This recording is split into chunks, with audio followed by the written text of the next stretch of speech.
नमस्कार दोस्तों, मैं आपका दोस्त सोनू शर्मा इस वक्त मौजूद हूँ सिरसा के पास खेरेका सरकारी स्कूल के आगे। साथियों, मैं आपको बता देना चाहता हूँ, सरकार खुद ही, हरियाणा सरकार खुद ही सरकारी स्कूल को ख़त्म करना चाहती है, प्राइवेट स्कूलों को बढ़ावा देना चाहती है।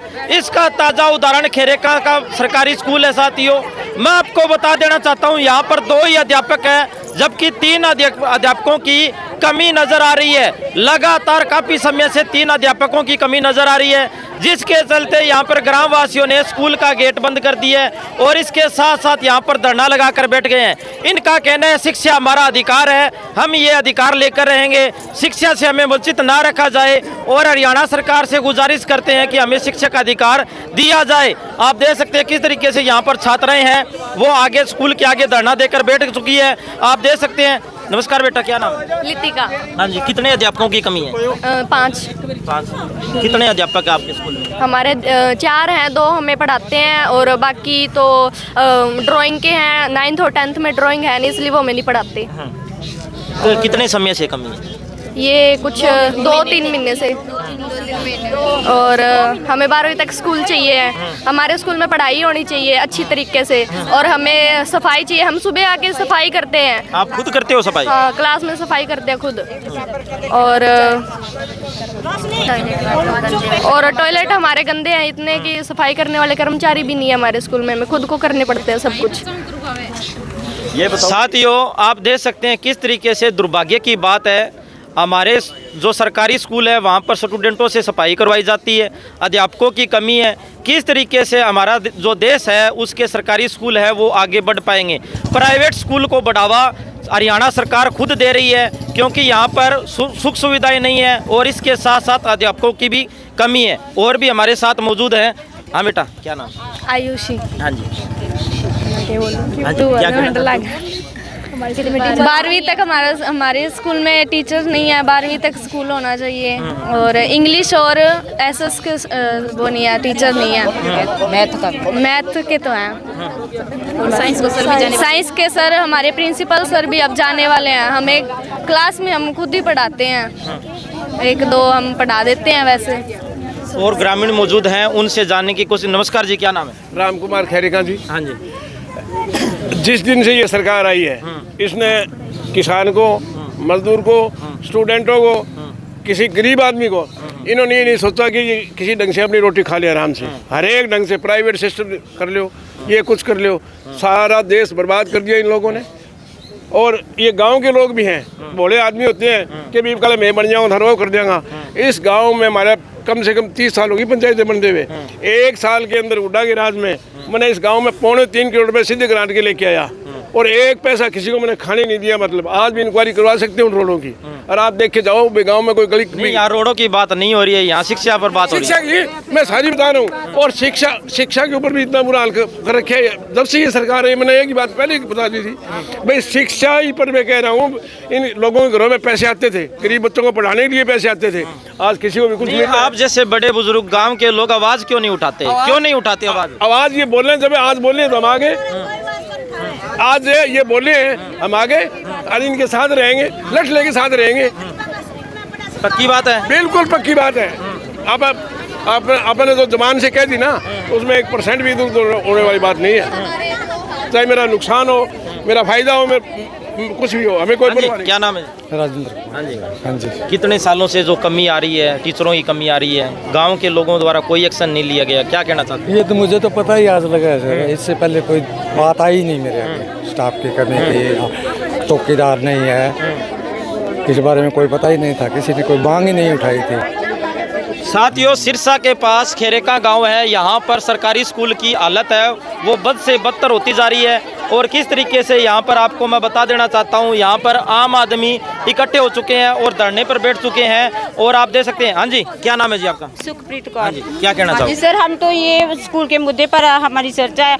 हम आज से 30 सितंबर को ये अर्जी दी थी DC दफ्तर को। हमारे पास सबूत है, ये देखो, ये देखो, ये हमने न्यूज़ लगवाई है और फोन वाली न्यूज़ दिखा दो।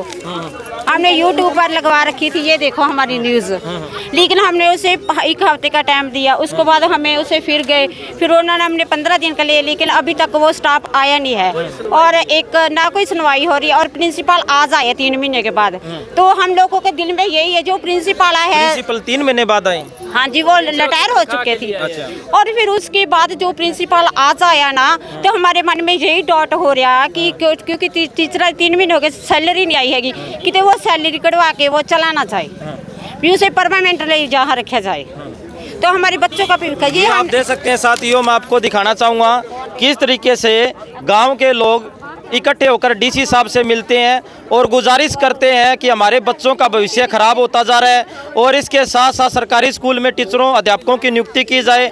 लेकिन सरकार और प्रशासन का डुलमुल रवैया, और आप देख सकते हैं किस तरीके से इनको चक्कर पे चक्कर कटवाए जा रहे हैं और सरकारी स्कूल को बंद करने की एक नाकाम साजिश और कोशिश की जा रही है ताकि प्राइवेट स्कूलों को बढ़ावा दिया जा सके और सरकारी स्कूल धीरे धीरे बंद किया जा सके। क्योंकि साथियों, मैं आपको बता देना चाहता हूं, अगर सरकारी स्कूल में अध्यापक नहीं होंगे तो वहां पर पढ़ाई कैसे होगी, शिक्षा का स्तर कैसे आगे बढ़ सकेगा। तो इसका जिम्मेदार हम खुद हैं और इसके साथ सिरसा का प्रशासन है और इसके साथ साथ हरियाणा सरकार भी है। हाँ जी, और क्या कहना? देखो हमारी ये न्यूज़ छुपाई हमने और ये दिखा दो यूट्यूब पर, हमने सारे चैनलों वालों दिखाया कि हमारे स्कूल का ये हाल है। ये देखो, ये 30 सितंबर की वीडियो सर, दिखा दो वीडियो, ये 30 सितंबर की है। और बच्चे मौजूद है, क्या नाम है बेटा? पुनीत कौर। हाँ जी, हम सबसे पहले स्कूल में आते सार सफाई करते हैं और जो भी अध्यापक है वो अपनी क्लास ले लेते हैं और जो सब्जेक्ट के अध्यापक नहीं है ना, वो हम छोटे छोटे बच्चे पढ़ाते हैं, सफाई करवाते हैं आपसे सुबह से? यस। हाँ जी, क्या नाम है? मेरा नाम अन्नू है। हमारे स्कूल में वॉशरूम का गेट भी टूटा हुआ है और वॉशरूम बहुत गंदे हैं, टीचर्स भी बहुत कम है और हमें पढ़ाई में बहुत कमज़ोर और ये खेरेका गांव का सरकारी स्कूल का हालात है। यहाँ पर आप देख सकते हैं ये बाथरूम की हालात है। आप देख सकते हैं किस तरीके से टूटा फूटा बाथरूम, और आप देख सकते हैं किस तरीके से, पहली बात तो यहाँ पर इसके लिए यहाँ पर दरवाज़ा ही नहीं है, गेट ही नहीं है। और उसके बाद में मैं आपको दिखा देना चाहता हूँ ये हालात हैं। सरकारी व्यवस्था किस तरीके से भंग हो चुकी है। आप देख सकते हैं किस तरीके से सरकारी व्यवस्था बिल्कुल ही भंग हो चुकी है। आप देख सकते हैं ये हालात बने हुए हैं, किस तरीके से यहाँ पर ये हालात पैदा किए गए हैं। इस वक्त हमारे साथ खेरेका में स्कूल के जो प्रिंसिपल है वो मौजूद हैं, उनसे जानने की कोशिश करते हैं आखिरकार सरकारी स्कूल में इतनी खामियां, कमियां और अध्यापकों की कमी कैसे हैं। नमस्कार जी, क्या नाम है? नमस्कार, मेरा नाम शिमिंदर सिंह है और चामल हूँ वैसे मैं प्रिंसिपल। आज ही यहाँ ज्वाइन किया है और अध्यापक की वास्तव में कमी है। इसी स्कूल में नहीं, लगभग और भी बहुत से स्कूल हैं जिनमें कमी है। तो हमारी बार बार सरकार से है, एप्लीकेशंस भी हैं कि भेजे जाएँ टीचर्स। जहाँ तक सफाई की बात है तो मैं आज पहला दिन ही है, देखता हूँ कि जो यहाँ व्यवस्था कर सकूँ करूँगा। सिरसा प्रशासन से और हरियाणा सरकार से सख्त गुजारिश और विनती है कि इन स्कूलों की सुध बुध ले लिया जाए। आज आप बात बुलेट ट्रेन की करते हो, लेकिन यहाँ पर गरीब और मध्यम वर्ग के जो बच्चे हैं वो सिरसा के सरकारी स्कूल में पढ़ते हैं और हरियाणा के अलग अलग सरकारी स्कूल में पढ़ते हैं। लेकिन आप बच्चों के भविष्य को खराब करने में क्यों लगे हुए हो? तो मेरा सीधा सवाल हरियाणा सरकार और सिरसा प्रशासन से है। तो सभी साथियों से गुजारिश है इस वीडियो को ज़्यादा से ज़्यादा शेयर करें और इस वीडियो के बारे में आपकी क्या राय है कॉमेंट करके हमें ज़रूर बताएं। धन्यवाद, शुक्रिया। और ये देखो सारे बच्चे देखो, वो देखो।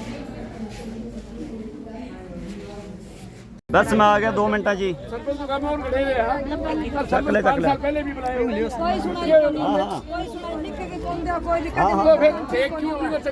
मेरा बच्चा ना चक्कर